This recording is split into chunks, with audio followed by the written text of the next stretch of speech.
Back now with the latest on the death of Gene Hackman, as well as his wife and their dog. New Mexico officials revealed the couple both died of natural causes, but about 1 week apart. The tragic details bring some closure to the case, but there are still questions left unanswered.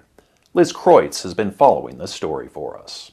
Heartbreaking details emerging about the final week of Gene Hackman's life. Authorities revealing the legendary 95-year-old actor died of heart disease, complicated by advanced Alzheimer's, after being alone for several days after his wife and caregiver, Betsy Arakawa, died first of an unrelated rare virus in their Santa Fe home.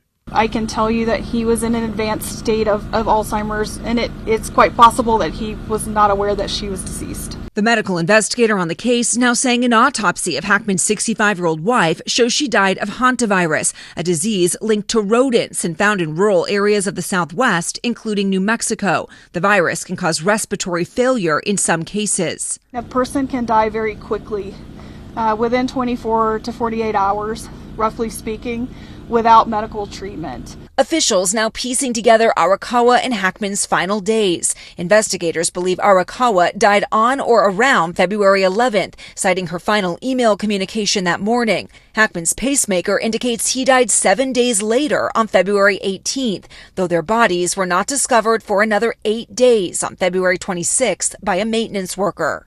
Do you believe, given his Alzheimer's status, that Mr. Hackman was able to live on his own and survive for those 7 days?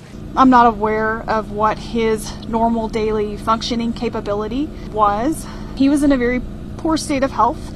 He had significant heart disease, and I think ultimately that is what resulted in his death. What about starvation? There was no food in his stomach, which means he had not eaten recently, but he had also no evidence of dehydration. The couple of more than 3 decades were a private pair. Hackman drawn to the quiet Santa Fe life, something he even alluded to in an unplanned TV appearance he made on Guy Fieri's food show in 2008, which happened to be filming at his favorite diner. Nobody pays the attention, Just gotta cruise in until we come dragging our cameras. But as Hackman aged and battled Alzheimer's, he relied increasingly on his wife's care. It appears tragically until her final breath.